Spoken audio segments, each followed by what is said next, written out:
Welcome back, everyone, to Blue Collar Startup, which we think, based on previous conversations, might be the third season of Blue Collar Startup. I'm one of your hosts, Mike Nelson, joined today by Derek Foster.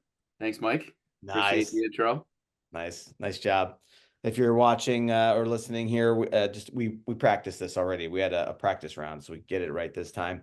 And if you can see, you're watching on YouTube or Rumble, you can also see our guest, Mike Muscolino from AMC Construction and Management, based out of Albany, New York. Pretty sure I got it right this time, Mike. Yes, you did. Excellent. See? Improvement, getting better every moment of the show. So as we were talking about just a minute ago, I think this is our third season, or at least it's got to be, right? We're in the 50s, 60s on the episodes, Derek. Yeah, we're almost to episode 60. It's crazy to look back. I know we took a little bit of a break, but it's good to be back and in our quest to get to the #1 podcast in the blue collar space. So That's right. We're excited. taking that turtle strategy, not the hare strategy. It's slow and steady. And as you said, we did have a little bit of a break there, partly because of our schedules. And then also though, because it sometimes can be hard to find guests. I know that's one thing as we're reaching out to the local community and the blue collar industries. Everyone's really busy. So we're not always hearing back from people, and scheduling is always a tough time. So if you know someone, if you are someone that is in a blue collar industry, you don't have to be in our geographic location. You can be anywhere in the United States or even abroad for that matter. Please, reach out to us. My company, 5 Towers Media, you can get me at michael@5towers.us. Derek owns a few companies. I think the flagship these days is Daigle Cleaning Systems. Yeah, and shoot me an email, give me a call. Easy Yeah. to find. My number's right on the website. Drop us an email. You can go to the blue collar website as well, and we're keeping tabs on that. So drop us an email. Perfect. So let's get into it here with Mike and talk a little bit about Mike's business. Mike, obviously you and I have been working together for a few years now. Thanks to, I think it was Mr. Danny Wheeler that connected us, right? Yes, it was. Danny's a good Yeah. dude. He's over at Electrometrics these days. Which we should probably get him on the show at some point too. I mean, they got a really cool business going on over there. Mike, because I've been working with your business for a bit, I know it's pretty interesting what you do and how you do it, right? And so maybe give our listeners, just kind of an overview about who you are and kind of what you guys are doing over there. Okay, we're AMC Construction and Management. Basically, a lot of what we do is metal. It's all commercial work: metal stud framing, drywall, taping, acoustic ceilings. Say, other Division 9 and 10, but I don't know if everybody knows what that is. It's basically anything you see inside a building, minus your electrical and mechanical systems. We can do. Yeah. Yeah. And on some bigger projects, we do a lot. We've actually started some prefab that we do here now. Oh yeah. Yep. Yeah, I have one of the buildings we have right now. It's all out in my yard, just sitting, waiting to be put together. Just waiting to be put together, huh? Yep. That's Waiting for the cool. steel to go up, and then we'll plug it up, and we'll be all set. We'll set to move inside and start building. Yeah, what do? They send you the plans and then you basically, it's like an erector set, right? If people remember what those are. Yeah, well, we get the steel drawings. We send it off to an engineer. They work for us, so we have them draw some drawings. We tell them what the criteria is. They send it back here, and then we build it out in our shop. So I've got the entirety of Bass Pro sitting out front, or sitting out back rather. No kidding. Steel to be done. That's exciting. Yep. Yeah, that's one of the things that down the Northway, you can see us putting it up. Seeing you putting it up, and that's one of the cool things I think is really fascinating about your business. I mean, you guys work on some really big construction jobs, and some of it's really high profile stuff like Bass Pro, and some of it's I don't want to say top secret, but you can't talk about it, right? So yeah. Yep. And now you're second generation, right? Yes. Yeah. Well, depending on how you look at it, I mean, one of my grandparents my grandfather came from Italy. He had like a little cabinet shop and a bunch of stuff in Albany. little things like that, some houses, and then, my father had AM contracting, and when he retired, I bought his assets out and became AMC Construction and AMC Management. construction and management. Yep. And so obviously, you're on the construction side. Help us understand what that is. You've got your construction and you got your management side of things. Like what does that mean to people that aren't maybe in the industry, or maybe even to some that are?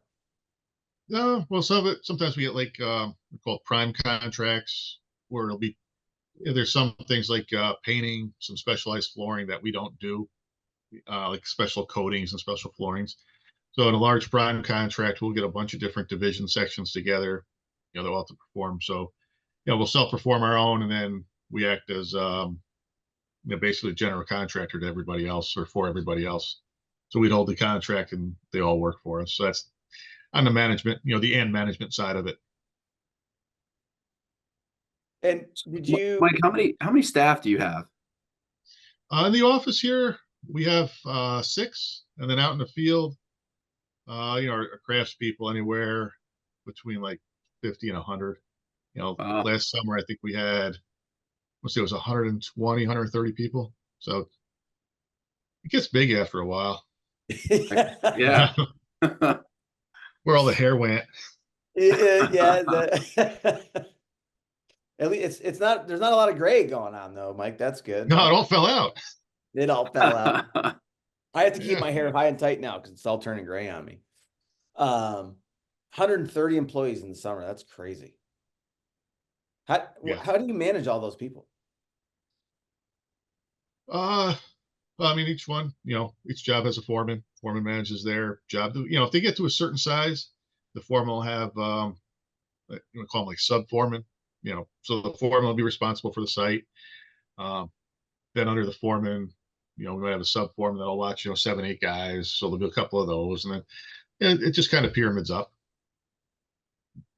And then over the foreman, we got superintendent or field operations manager.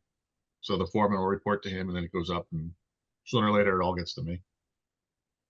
Sooner or later. Just the bad. I don't hear any good stuff. Is that a pyramid up or is that a funnel down? Do you think that's it depends. It depends which day it is. It's Yeah, usually a funnel down, honestly, but yeah. Um, I'm just curious, like, managing that many people, having obviously multiple jobs going on at one time, like, and I'm always fascinated how people manage that, right? Especially when there's 130 people, 100 people, even 50 people is a ton of people to be managing, and to kind of, it's a lot of strings to be holding on to, so to speak. Do you have like systems and processes, operation manual, or is it all just kind of shooting from the hip? we're trying to come more modern. So we're writing a lot of things down. Yeah. It's stuff you always did, but it's just putting it on a piece of paper. I mean, we had like, three main things. Now we're up to, like 3 little, what you call them, processes that we wrote down. Yep. Now we're up to, I think, maybe 20, 25. And it's, the more you think about it, the more it's like, anytime somebody asks a question, well, how do we do it? It's like, well, let's figure it out or write it down. Yeah. It's the same, we all do it the same, and we all know what we're doing. It's just, we don't have, actual formal stuff. We don't have. When I first started, I was like, I don't like the corporate culture. And then, 3 months into it, I'm like, all right, I know why we have a corporate culture. It's, Yeah, that balance, right, of being structured, but also not being like the big bag evil corporations people hear about sometimes or talk about. yeah. Oh, my kid's sick. Oh, well, you're fired. Nobody wants to do that. Right. It's, that was my initial feelings with, the corporate world that I came out of years ago. Yeah. But it, And it doesn't feel like that. what'd you do before? Uh, when I came out of college, I was going to be a marine biologist. So I moved to Charlotte, North Carolina, and worked Okay. in Fleischmann's yeast factory, because that's right up the alley, right, of marine biology. It's quality control. And then I did that for just under 2 years. Then I moved to Atlanta and worked in a commercial bakery overnight as a shift supervisor. so third shift supervisor for, I think that was about 3 years. Then I was like, this is, I should probably just move back home. You know, my father's got a great company. Construction's wonderful. That's what I did through college was, I worked summers there and it honestly paid a lot of my college bills. Yeah. It was, I enjoyed doing it. Since like, I'm doing this, I could always go back, work for my dad and do something honestly that I enjoyed a little bit, a lot more actually. Then working in the bread place. Yeah, it was cakes. So they made Cakes. all the cakes for Kroger, Publix, and there's a food food line I think is also down there. Yeah, Food Line. Yeah. That's Yeah, Midwest, right? Food Line. I, uh, it may have been. There was three of them down there, and it was Publix, Kroger, and then there was another one. But Yeah. yeah, Huh, no kidding. So Fleischmann's yeast too. I mean, I think that's what I use to bake bread when I'm making yep, bread over here. Yeah.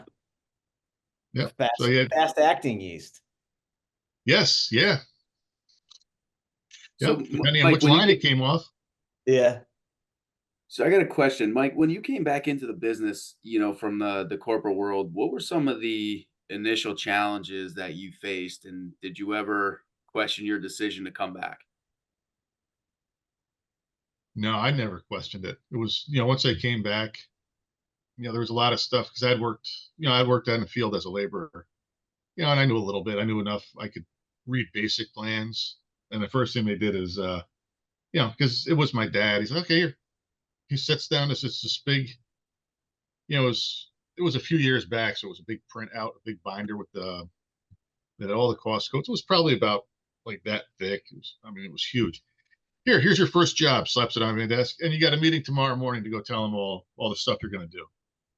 I'm like, that's great. So I walk into the first meeting ever. I'm sitting there by myself, and it's so Mike, when's this coming? What's this? I don't know. But I think he did that on purpose. Uh-huh. I got in the car, drove back. I'm like, what is all? It's all in the binder. Figure it out. It was very much sink or swim, but I don't know. How We did that figured it out. project how that project turn out? Um, Still up and standing, so pretty well.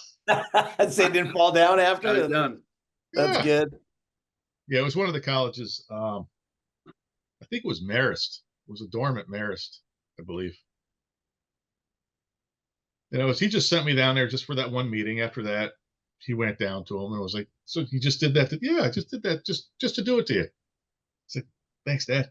Just to do it to you. Yeah. Yeah, yeah. Well, find No, out real quick if you like it or cut out for it, I guess. yeah. Yeah. Absolutely. Like you said, sink or swim, right? Yep. I personally think that's the best strategy.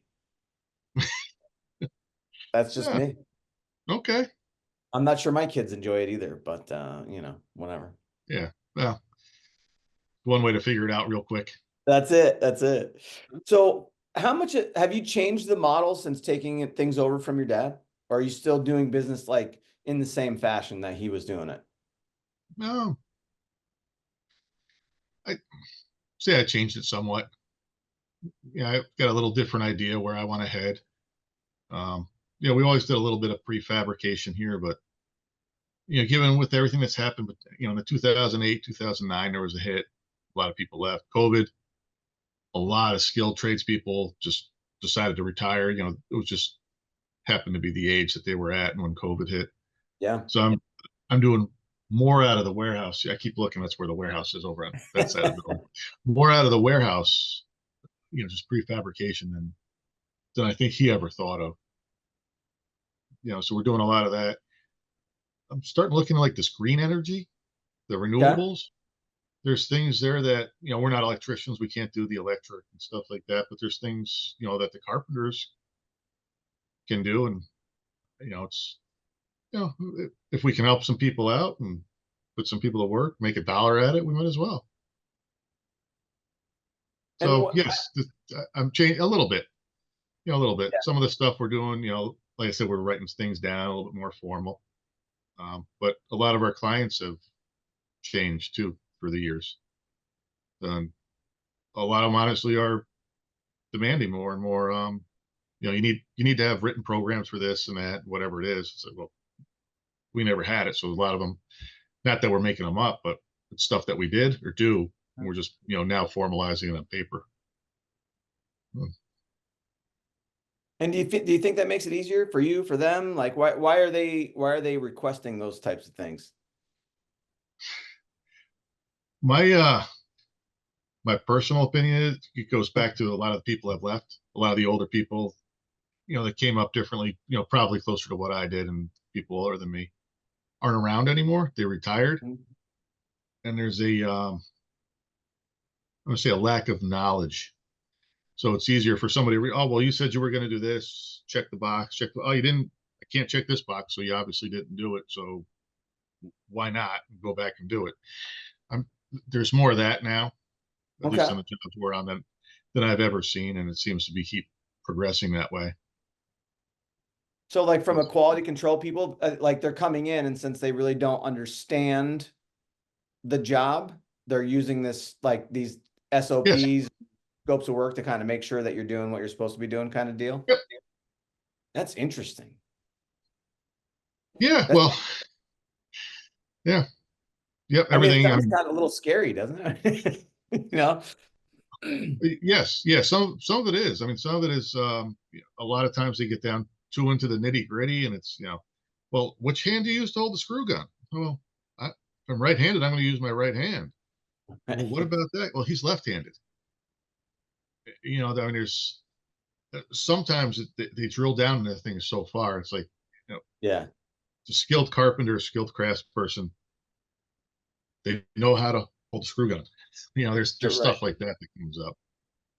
And then a lot of it is safety driven now too, like ladders Yeah. last or ladders not at all, that kind of stuff.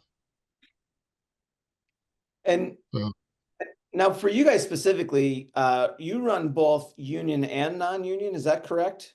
no, no, union Oh, only. union only. Yep. Oh, okay. I don't know where, I wasn't sure, I guess. No, So that's union fine. only. Yes, yeah. We're all union carpenters or painters, tapers, two Okay. different unions, but that's all that we employ.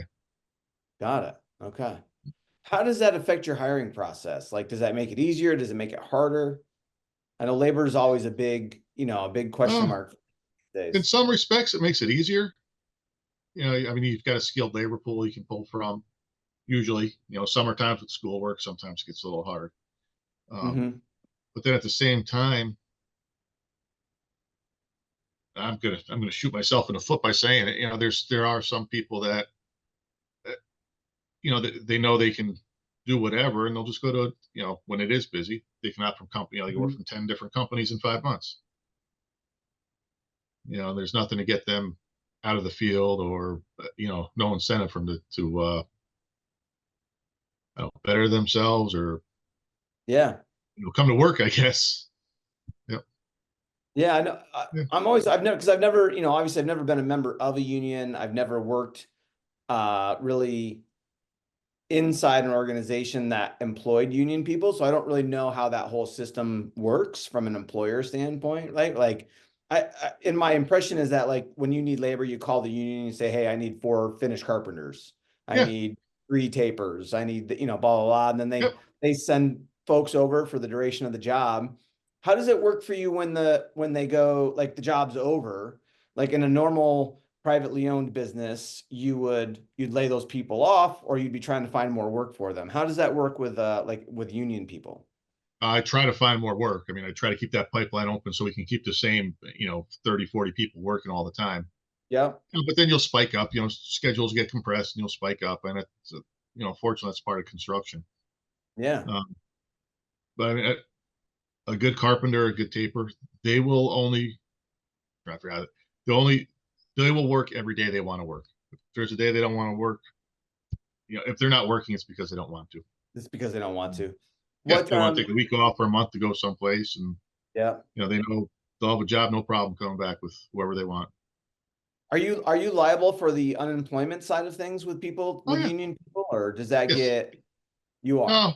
no, yeah, I pay the unemployment, all that good stuff.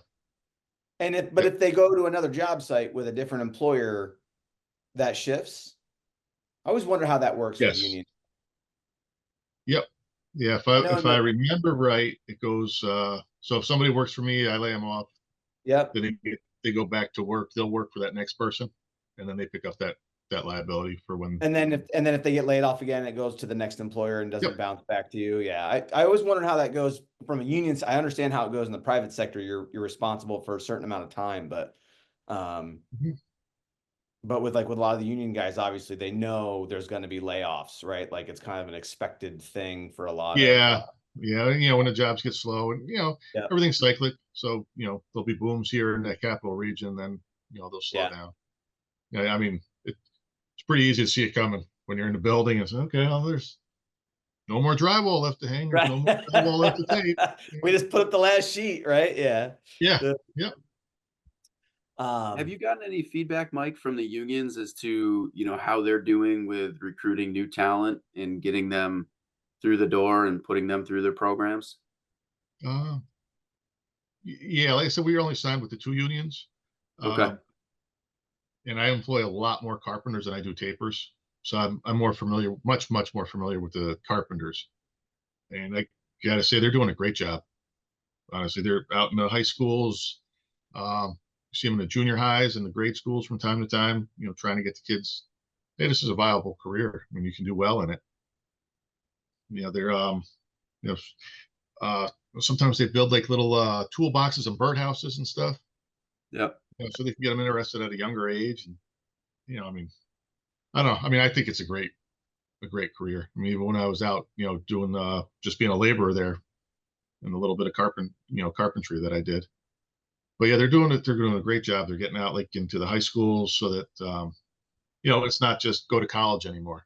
They've got at Mhm. least some of the superintendents around here will advocate.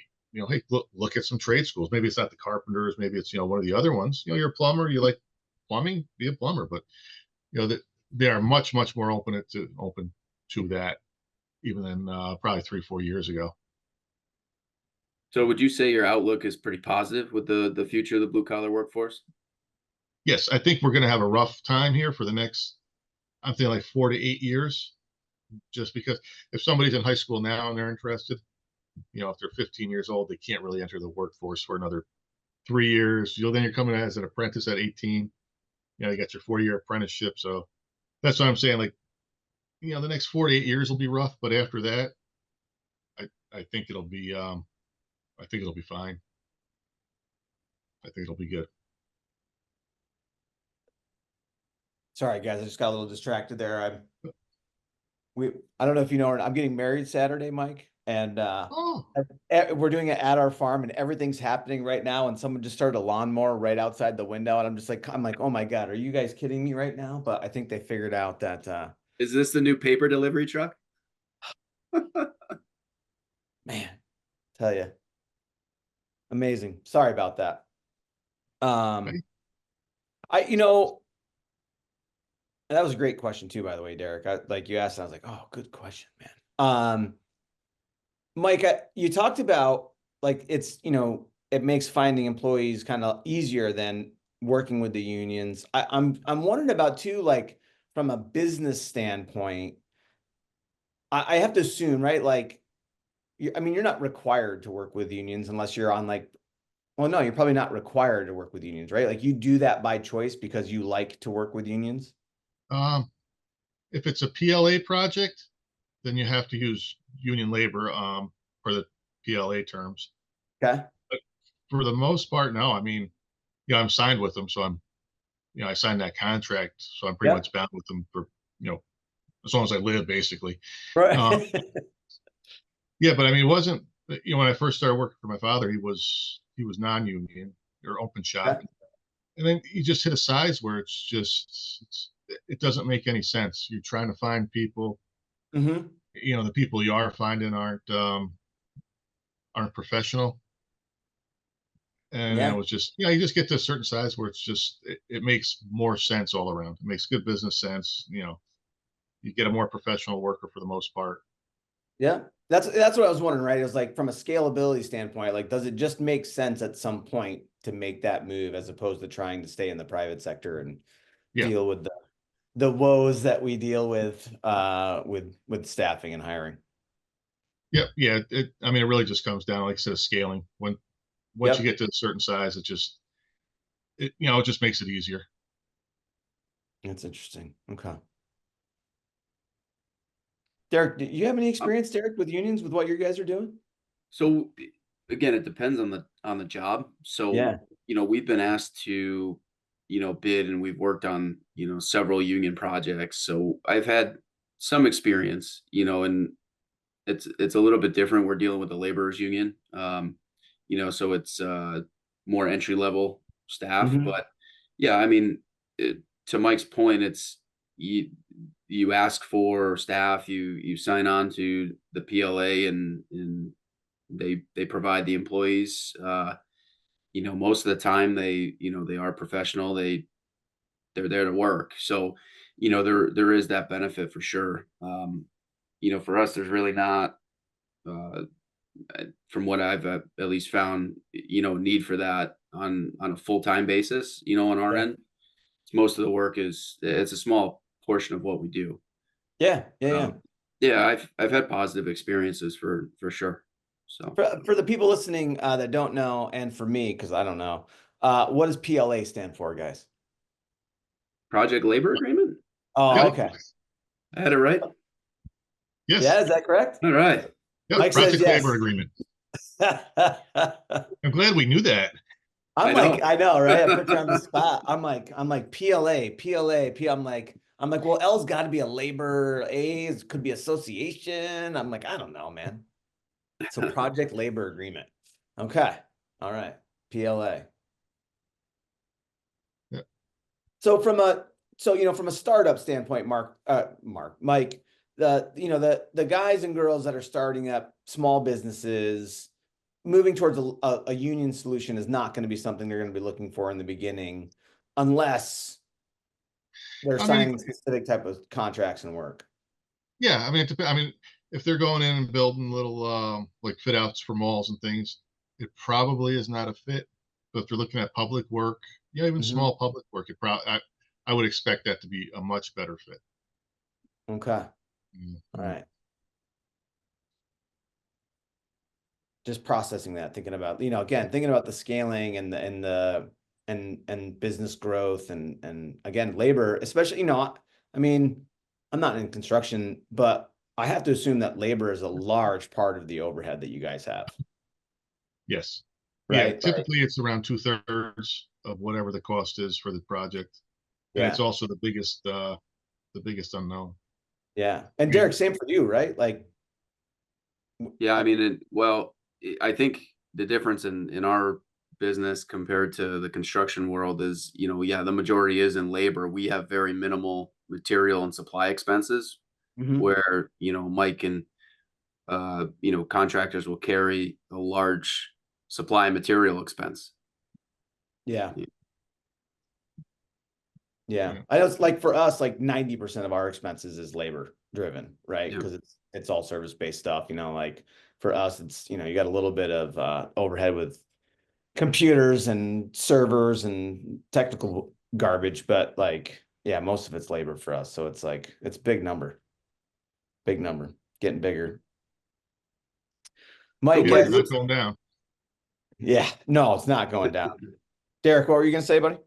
I was just going to ask Mike, managing, you know, some of the projects that you do, and all of those staff. I mean, what do you do?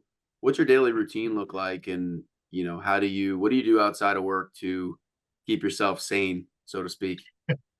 But that's a good question. It was I'm keeping myself sane, so, guys.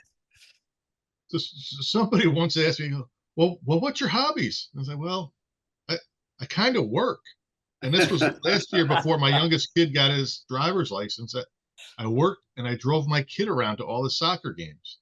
Yep. I was like, well, he got his license about 8 months ago, and now I work. And I honestly I don't know what to do on the few days when I do go home. I get so used to so many years with that routine. Start a new business, Mike. If you're I bored. Yeah, I've tried. I know, Derek, how many you on these days? I mean, you're obviously getting bored. You keep starting new businesses.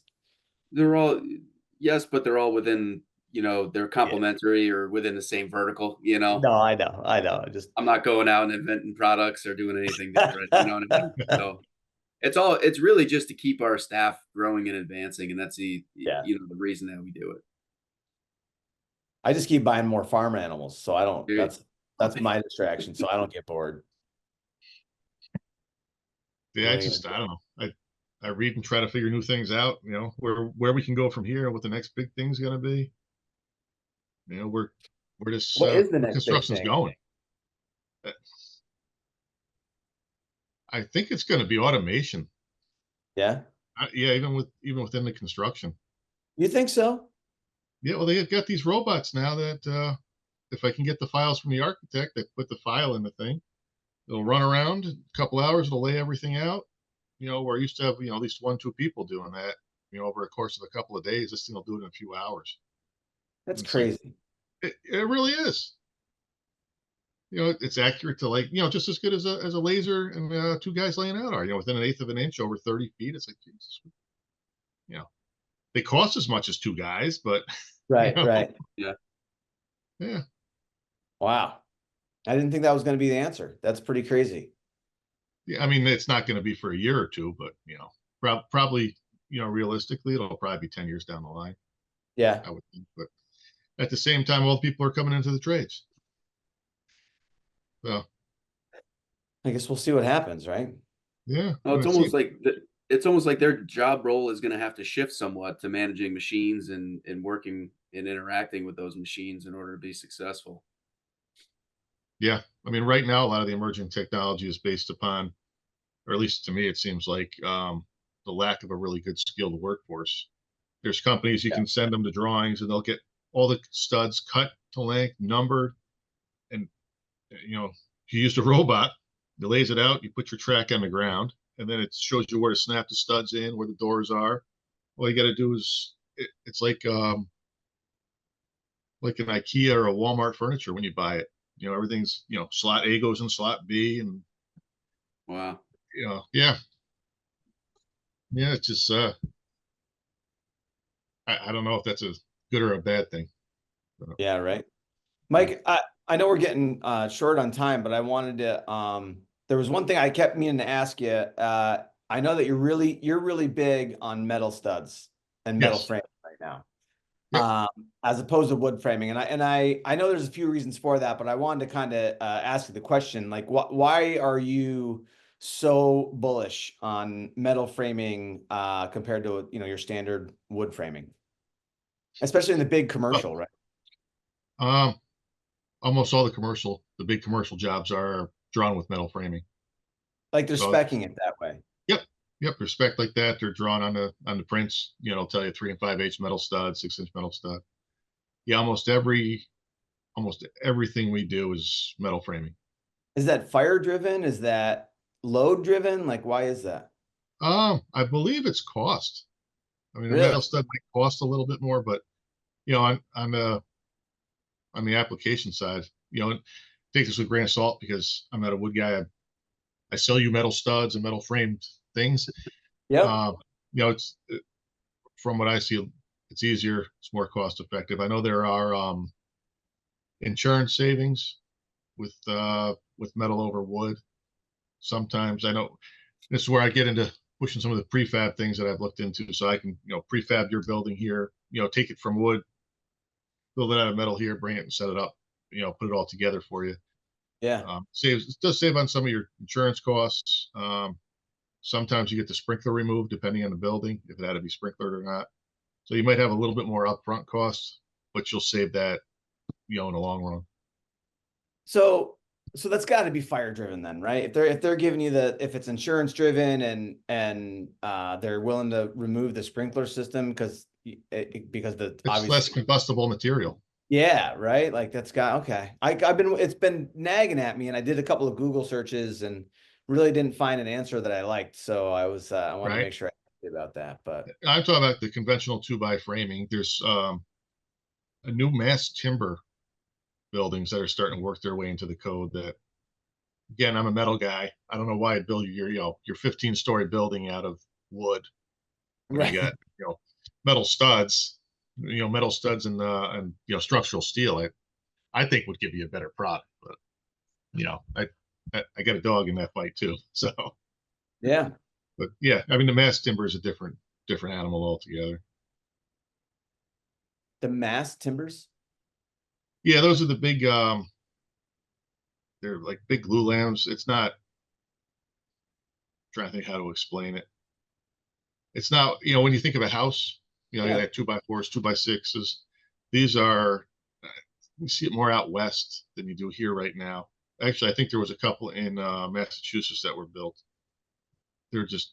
It's like big glue lambs, big pieces of wood all glued together with the Yep. glue under pressure. Um, and they go up. I think the last one I heard about was like 10 or 12 stories, something like that. Wow. Yeah, I mean the wood on the bottom is massive. I mean it's I a lot bet. you find at Home Depot or something. Uh, yeah, but I don't know. I mean, they claim it's sustainable and green, but again, I sell metal. Right. I Right. sell you metal studs, so yeah, you can recycle metal. I don't know if you can recycle that wood. I mean, you can throw it in the fire pit on a Friday night. That's about Well, that's right. that's Metal what we do doesn't with it burn. around I here. mean, yeah. Mike, how big is your warehouse there? I'm curious. Be able to prefab some of the projects that you do. Our warehouse itself is just under 10,000 square feet, but we got a yard outside that's probably another 10 or 12. So we build Nice. everything inside and then, we stack it on the trucks outside. Say trucks, tractor trailers. And how long have you been there? Have you been there for a while or? We have been here just over 17 years, Oh right wow. after my youngest son was born. So I'm, Wow. I'm pretty good with Cool. that one. Yeah. Yeah. It was That's 2007 we moved in.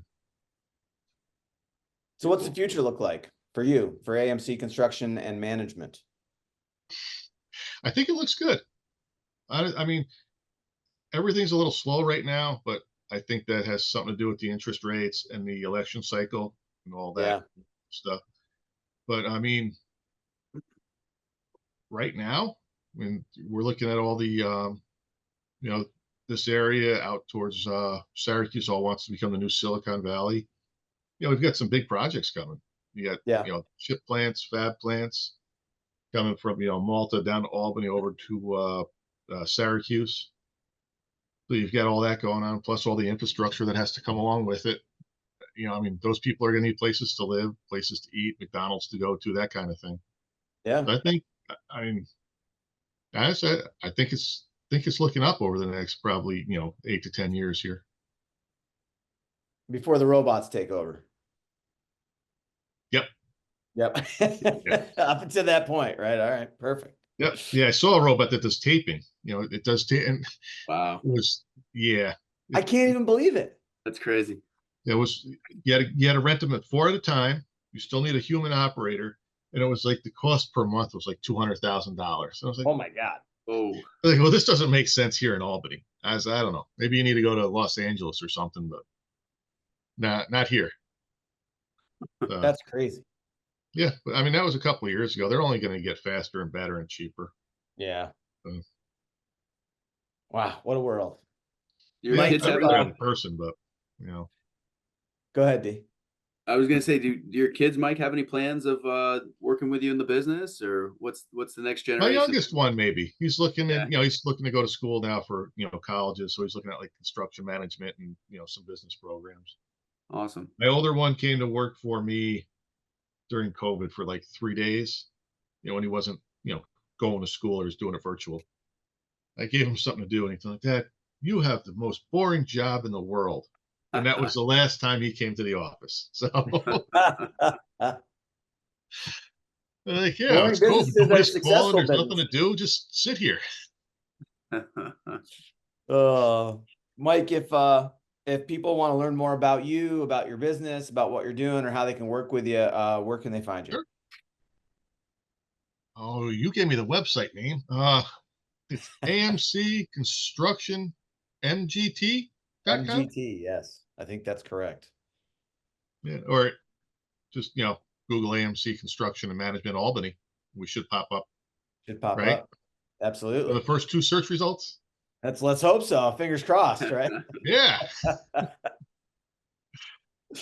Oh, that's great. Yep. Well, Mike, we appreciate you coming on, taking some time out of your day to talk with us and hopefully educate the listeners a little bit on what you're doing, and maybe it's sparking some inspiration with them, or maybe they're even thinking they want to come work with you. So, Yeah, no, that's fine. We're here. And, if you're in high school, see if you have an ACE program. In your high school, I volunteer and mentor with some of that. And it's the same thing as younger kids looking to get in this field. yeah, So, that's That's awesome. awesome. Yeah, thanks for spending the time with us. no, I appreciate it. Thank you. Absolutely. Absolutely. Enjoy the day, and hopefully you can enjoy some of that free time you're talking about this weekend. Yes, just as soon as I figure out what to do with it. Yeah. Thanks, Mike. We appreciate it. Great, Mike, thank you. good luck with the wedding. All right. Thanks. Congratulations.